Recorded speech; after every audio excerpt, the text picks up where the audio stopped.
Good morning friends. आज हम नया सेशन लेके आ रहे हैं स्पेक्ट्रोस्कोपी, जो एमएससी पीडी और फाइनल और नेट के लिए इम्पोर्टेंट है। उसके लिए आप डिस्कस करेंगे सबसे पहले स्पेक्ट्रोस्कोपी के अंदर स्पेक्ट्रोस्कोपी क्या होती है।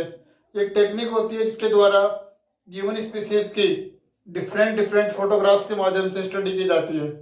ये मेडिकल क्षेत्र में बहुत इंपॉर्टेंट होती है, उसमें भी ऑर्गन्स की स्टडी के लिए काम में आती है। यहाँ देखिए स्पेक्ट्रोस्कोपी क्या होती है।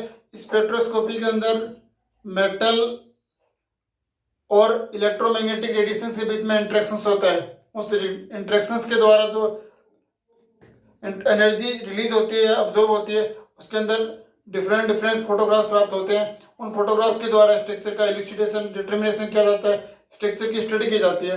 डेफिनेशन देखिए, spectroscopy is the study of interactions of electromagnetic radiation EMR, electromagnetic radiation and matter. इसके अंदर क्या होता है कि स्पेक्ट्रोस्कोपी के अंदर इलेक्ट्रोमैग्नेटिक रेडिएशन और मैटर के बीच में इंटरेक्शंस होता है। यूजिंग दिस टेक्निक, इस टेक्निक की सहायता से we can making a number of photographs. आप उसके बहुत सारे फोटोग्राफ्स बना सकते हैं। Number of photographs of a species from different angle, अलग अलग एंगल से बना सकते हैं। And extract useful information about the structure of species के बारे में हमें को यूजफुल इंफॉर्मेशन प्रोवाइड करवाती है for structure elucidation of given species. ठीक है, टेक्निक होती है इसके द्वारा आप किसी भी स्पीसीज की स्टडी करते हैं, उसके स्ट्रक्चर की स्टडी करते हैं, उसके मास की स्टडी करते हैं, उसके मैन्युफैक्चरिंग की स्टडी करते हैं, इनिशियल सब्सटेंस क्या होता है उसकी स्टडी करते हैं। अब देखो इसके लिए कुछ टर्म्स काम में आती है, उस पर डिस्कस करते हैं। टर्म्स ऑफ स्पेक्ट्रोस्कोपी टेक्निक्स तो डिस्कस करेंगे। सम इंपॉर्टेंट टर्म्स यहां देखिए, डिस्कशन करेंगे some important terms. Some important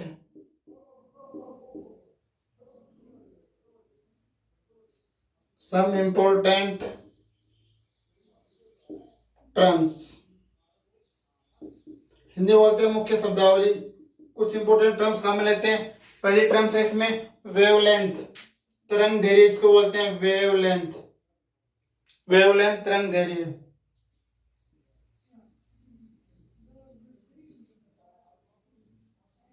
wavelength तरंग दैर्घ्य। अब वेवलेंथ की बात करें, ये वेवलेंथ को लैम्डा से रिप्रेजेंट करते हैं। यहां देखिए जो वेव होती है, वेव मोशन को एनर्जी के रूप में इस टाइप से मोशन को दर्शाते हैं। यहाँ पे ये जो इसको मैक्सिमा बोलते हैं, इनको मिनिमा बोलते हैं। दो मैक्सिमा के बीच की डिस्टेंस को लैम्डा से रिप्रेजेंट करते हैं और मिनिमा के बीच की डिस्टेंस को भी लैम्डा से रिप्रेजेंट करते हैं। दैट मीन्स ये एक टाइप की डिस्टेंस होती है। क्या लिखेंगे? द डिस्टेंस बिटवीन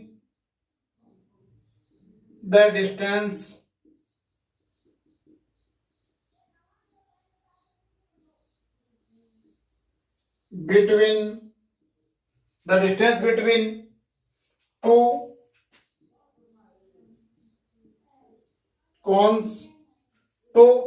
consecutive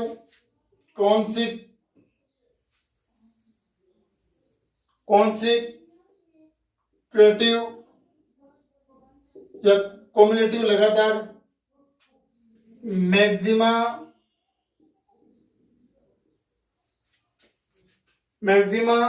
और मिनिमा, दो लगातार मैक्सिमा और मिनिमा के बीच की डिस्टेंस लैम्डा कहलाती है, वेवलेंथ कहलाती है। टाइप की डिस्टेंस होती है, इसको रिप्रेजेंट करते हैं, इज कॉल्ड वेवलेंथ। तो इज कॉल्ड wavelength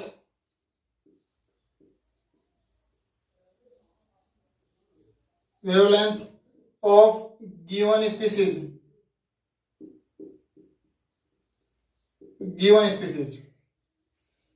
इसको रिप्रेजेंट करते हैं सेंटीमीटर में। इसकी यूनिट क्या होती है? यूनिट होती है सेंटीमीटर में। और लेते हैं 1 एंगस्ट्रॉम बराबर 10⁻⁻8 सेंटीमीटर होता है, और 1 एंगस्ट्रॉम बराबर 10⁻10 मीटर होता है। ये आपको यूनिट याद रखनी है, ये जनरली एंगस्ट्रॉम के रूप में मिलता है। 1 angstrom is equal to 10⁻8 centimetre होता है। ठीक है, ये आपको अर्थात एक कंप्लीट वेव साइकिल, यहां से वेव साइकिल स्टार्ट होती है, यहां खत्म होती है। एक कंप्लीट वेव साइकिल को वेवलेंथ से रिप्रेजेंट करते हैं। एक कंप्लीट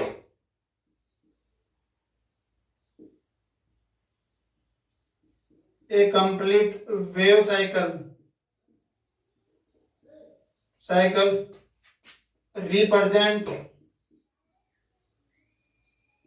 रिप्रेजेंट इन वेवलेंथ, इसको वेवलेंथ के रूप में रिप्रेजेंट करते हैं। आगे नेक्स्ट हम डिस्कस करते हैं वेव फ्रीक्वेंसी क्या होती है, उसको डिस्कस करेंगे। देखिए, आप चाहे तो स्क्रीनशॉट ले सकते हैं, आपके पास में 5 सेकंड 10 सेकंड का टाइम है।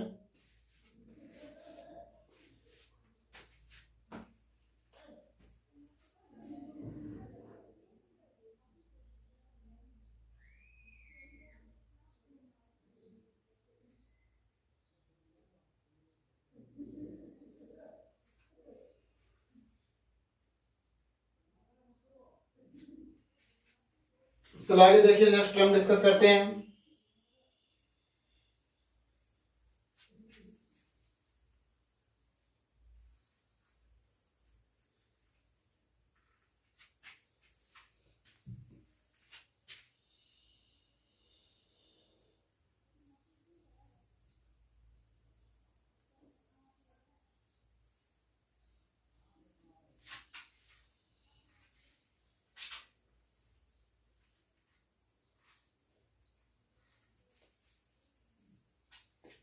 नेक्स्ट हम लेते हैं फ्रीक्वेंसी।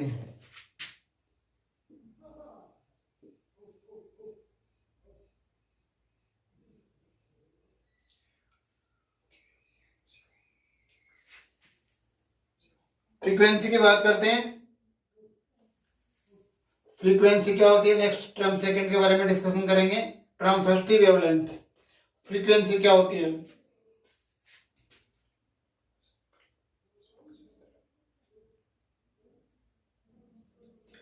जो वेव साइकिल की संख्या जो किसी पर्टिकुलर पॉइंट से गुजरती है उसको बोलते हैं frequency. The number of wave cycle passes through a particular point in unit time. प्रति सेकंड में किसी यूनिट टाइम में कितनी वेव साइकिल गुजरती हैं उनको बोलते हैं फ्रीक्वेंसी। तो क्या लिखेंगे, the number of complete wave cycle, the number of, आगे देखिए इसको डिस्कस करते हैं। The number of complete wave cycle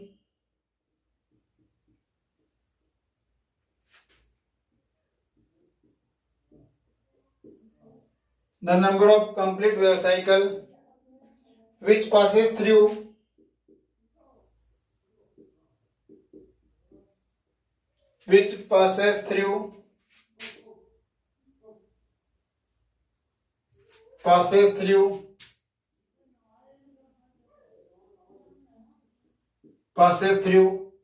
a particular point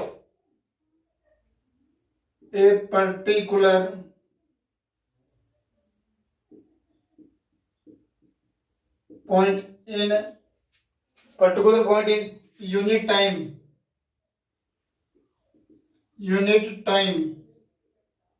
time in form of second, sign is called frequency।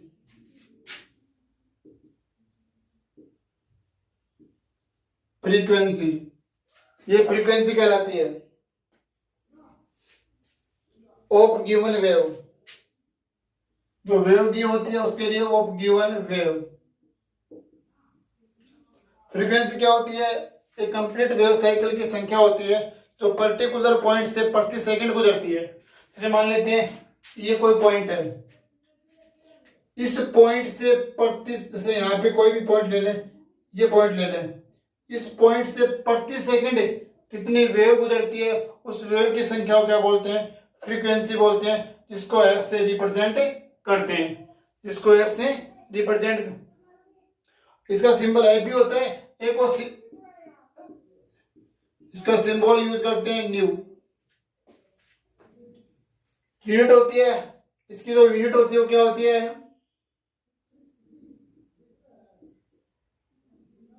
हर्ज या हर्ज और सीपीएस, साइकिल पर सेकंड भी होती है, साइकिल पर second,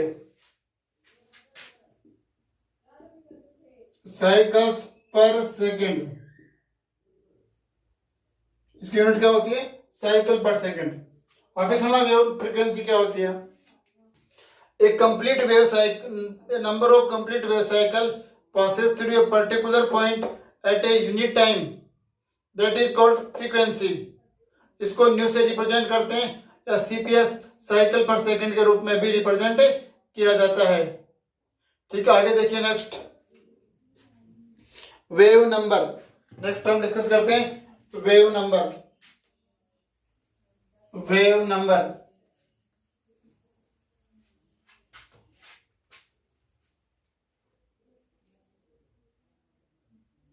wave number third term use करेंगे यहां पे,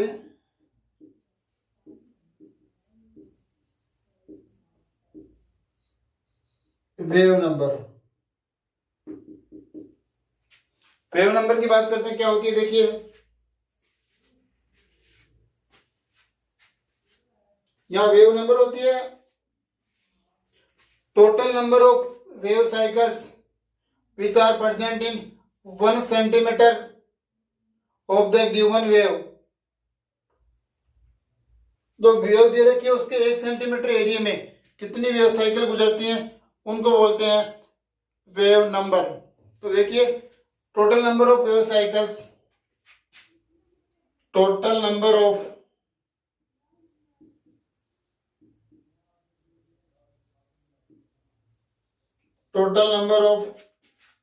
wave cycles, total number of wave cycles which are present in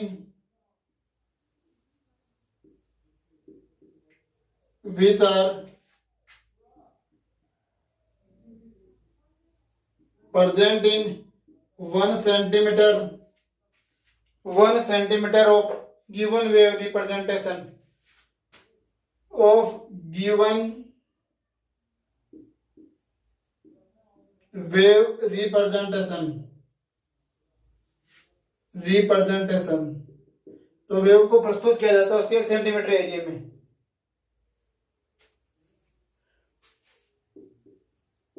is called wave number. Wave number, इसका जो सिंबल होता है, प्रतीक होता है, सिंबल, इसका सिंबल यूज करते हैं। देखिए सिंबल क्या होता है इसका, न्यू बार, न्यू बार होता है, और इसकी यूनिट होती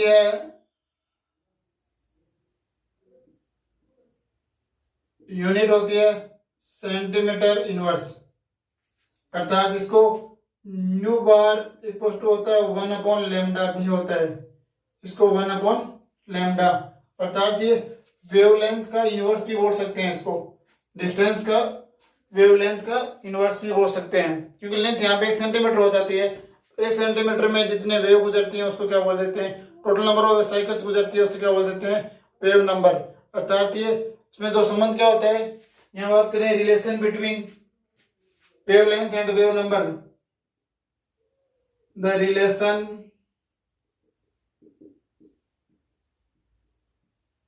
between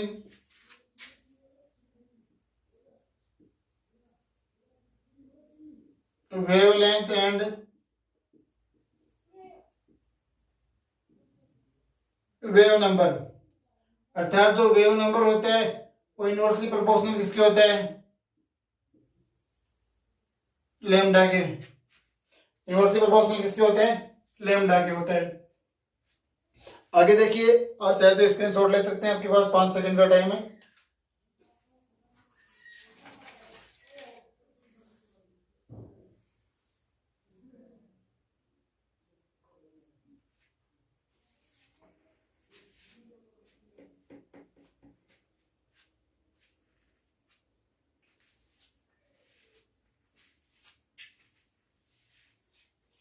देखो, 1 सेंटीमीटर एरिया में जितनी total number of wave cycle present होती है उसको वेव नंबर बोलते हैं। और वेवलेंथ क्या होती है? Distance between two consequence maxima और मिनिमा के बीच की डिस्टेंस क्या कहलाती है? लैम्डा कहलाती है। उसके बाद में आपने डिस्कस किया था फ्रीक्वेंसी। फ्रीक्वेंसी क्या होती है? The total number of wave cycles passes through a particular point at a per second या पर्टिकुलर टाइम पे जो गुजरती है उनको बोलते हैं फ्रीक्वेंसी बोलते हैं। क्या कहते हैं? फ्रीक्वेंसी कहते हैं। ठीक है, सेशन पसंद आया तो यस लिखिए, साथ साथ लाइक शेयर कमेंट करते रहें। यदि आप चैनल पे नए हैं तो सब्सक्राइब करना भी नहीं भूलें, सब्सक्राइब जरूर करें। देखिए आगे नेक्स्ट टर्म डिस्कस करते हैं, एनर्जी।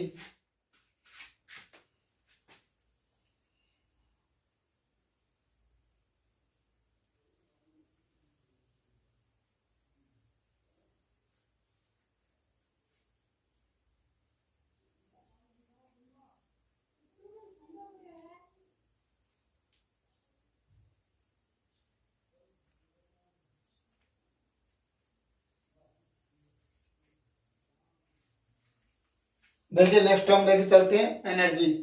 फोर्थ टर्म के बारे में डिस्कशन करेंगे, इससे पहले कर चुके हैं। फोर्थ टर्म देखिए यहाँ पे, एनर्जी।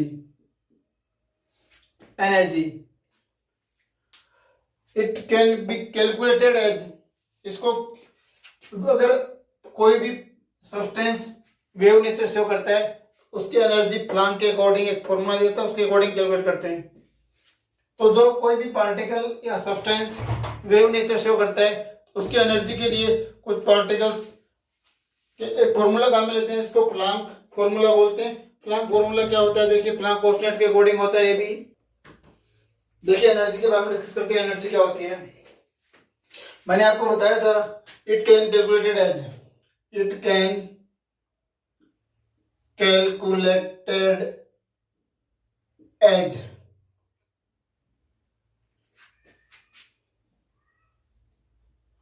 देखो एनर्जी के बारे में एक फॉर्मूला आपने पढ़ा होगा, E equals to h nu. ये प्लांक साइंटिस्ट ने दिया था, इसको प्लांक इक्वेशन भी बोलते हैं। प्लांक इक्वेशन,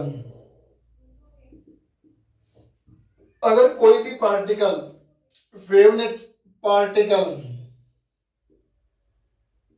में दो टाइप की नेचर होती है, एक तो होती है वेव नेचर और एक होती है पार्टिकल नेचर।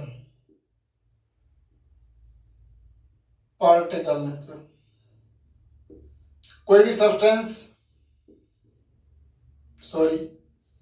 सब्सटेंस या पदार्थ या मॉलिक्यूल या कंपाउंड में दो टाइप की नेचर होती है, वेव नेचर और पार्टिकल नेचर। अगर वो वेव नेचर शो करता है तो उसकी एनर्जी E इक्वल्स टू होती है h nu. E equals to mc² होती है जब वो पार्टिकल नेचर शो करता है।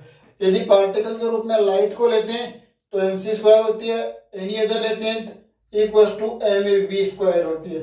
यहाँ वेलोसिटी ऑफ लाइट है, यहाँ वेलोसिटी ऑफ पार्टिकल हो जाएगी। लाइट की बात करें, अगर लाइट को लेते हैं सब्सटेंस के रूप में तो ये वेव नेचर भी शो करता है, पार्टिकल नेचर भी शो करता है।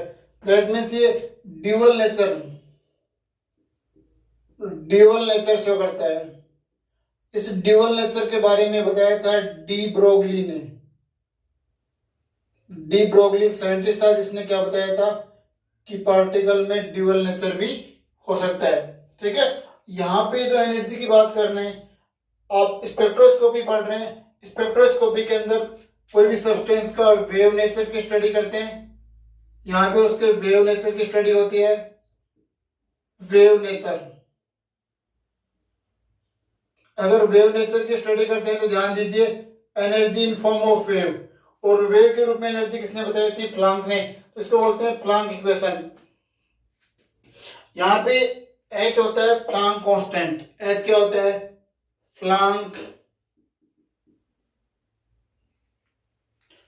कांस्टेंट। ये प्लांक इक्वेशन है, प्लांक कांस्टेंट बोलते हैं इसको, प्लांक कांस्टेंट होता है। यहां अगर बात करें न्यू, यहां पे क्या होता है? फ्रीक्वेंसी होती है, और फ्रीक्वेंसी को इसको सी अपॉन लैम्डा भी लिखा जाता है। क्यों लिखा जाता है? फ्रीक्वेंसी इनवर्सली प्रोपोर्शनल किसकी होती है? लैम्डा की। और लैम्डा को हटाने के लिए इक्वल टू के रूप में एच अपॉन लैम्डा लिखते हैं। सॉरी, इसको क्या लिखते हैं? सी अपॉन लैम्डा लिखा जाता है। सी यहाँ कांस्टेंट होता है। तो आप न्यू के स्थान पे ई इक्वल टू क्या यूज कर सकते हैं? यहाँ लिख सकते हैं H C upon lambda,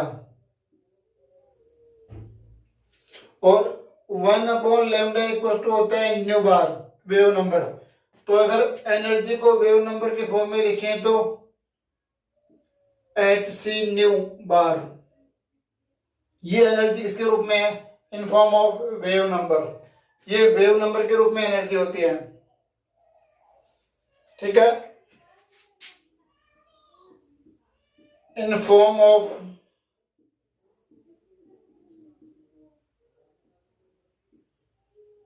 wave number. ये वेव नंबर के रूप में क्या होती है? एनर्जी होती है। आगे देखिए, energy of different type of radiations. Energy of different type of radiations, ये इंपॉर्टेंट है, इसको ध्यान रखना है।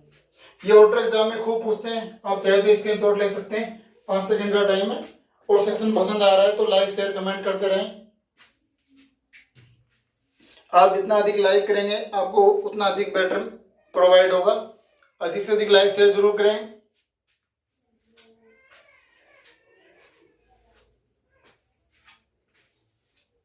कोई बात है, पढ़ने का मजा भी भीड़ में होता है तो खेलने का मजा भी भीड़ में होता है, इसलिए आप अधिक से अधिक जुड़ें, बहुत मजा आएगा पढ़ने में। जितने अधिक जुड़ेंगे उतना अच्छा आपको प्रोवाइड मैटर मिलेगा। और देखिए इसके बाद में energy of different type of radiations. अलग अलग टाइप की रेडिएशंस की एनर्जी के बारे में डिस्कस करेंगे। इनका ऑर्डर याद करेंगे, ऑर्डर देखेंगे किसका ऑर्डर ज्यादा होता है और किसका ऑर्डर कम होता है। यहाँ देखो एक टर्म निकल के आई है, जो एनर्जी होती है ई, एनर्जी वो इनवर्सली प्रोपोर्शनल किसकी होती है? लैम्डा की होती है। तो यहाँ पे एक यूनिट ऑफ एनर्जी की बात करें, यूनिट ऑफ एनर्जी, यहाँ एक एनर्जी की यूनिट आती है सेंटीमीटर इनवर्स। सेंटीमीटर इनवर्स भी एक एनर्जी की यूनिट होती है, ये भी ध्यान रखना, कई बार एग्जाम में आ जाता है सत्य कथन के लिए, ट्रू स्टेटमेंट के लिए। तो यहाँ पर डिस्कस कर रहे थे energy of different types of radiations. The energy of different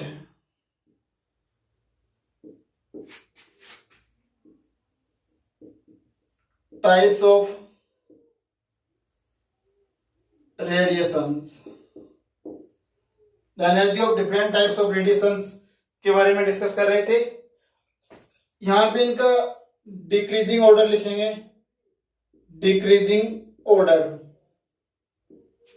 तो देखिए बात करें सबसे पहले cosmic rays.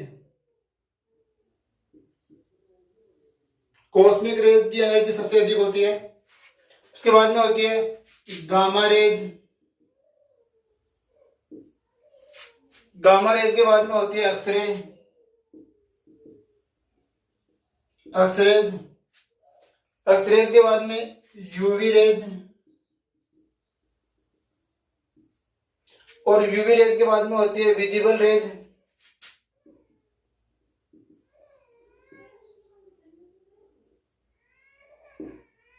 Visible rays visible rays के बाद में होती है IR rays, infrared rays, IR rays होती है। इसके बाद में IR के बाद में माइक्रोवेव रेज होती है, माइक्रोवेव होती है, माइक्रोवेव रेज होती है। माइक्रोवेव के बाद में रेडियो वेव्स होती है, रेडियो वेव्स।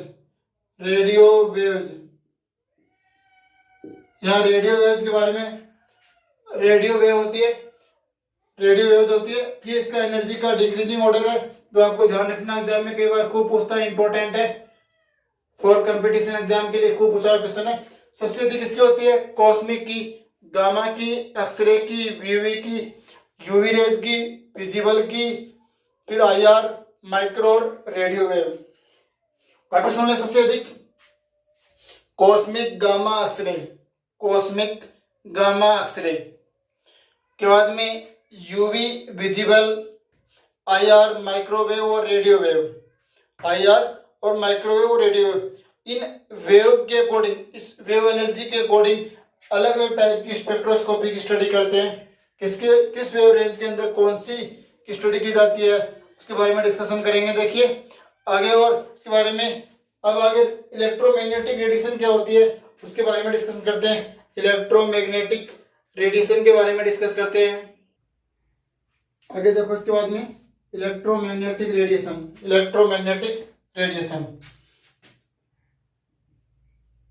EMR के बारे में स्टडी करते हैं। Electromagnetic radiation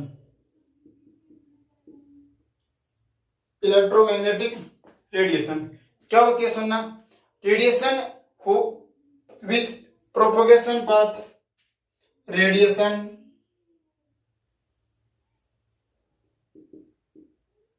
whose propagation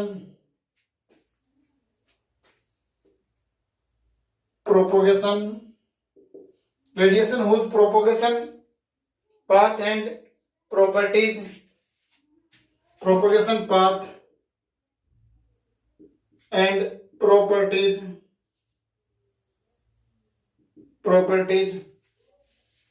are unaffected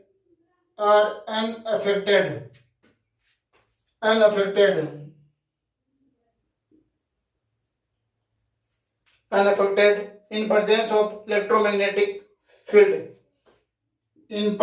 of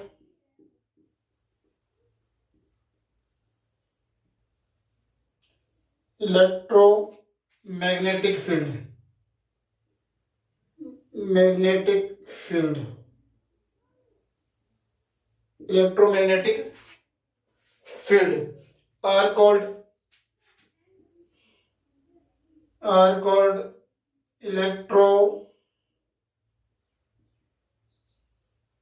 electromagnetic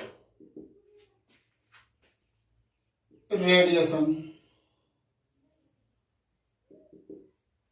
क्या होती है, देखो अगर मैं इसको साइकिल्स के रूप में आपको समझाना चाहूं, ये जो मोशन कर रही है और जैसे यहाँ पे इस टाइप से मोशन हो रहा है, ये इसका फील्ड है, ये इसका फील्ड है। अगर एक को आप मैग्नेटिक फील्ड मानते हैं और इसको इलेक्ट्रिक फील्ड मानते हैं, तो E perpendicular M, electric field और मैग्नेटिक फील्ड एक दूसरे के परपेंडिकुलर होते हैं। परपेंडिकुलर होने के कारण ये radiation propagation path and property electric field और मैग्नेटिक फील्ड से अनइफेक्टेड रहती है, कोई प्रभाव नहीं डालती है, अनइफेक्टेड रहती है। और no medium required for the propagation of electromagnetic radiation, इनके प्रोपोगेशन के लिए किसी मीडियम की रिक्वायरमेंट नहीं होती है। No medium is required for the propagation of electromagnetic radiation. क्या लिखेंगे यहाँ, देखिए इसके बाद में आगे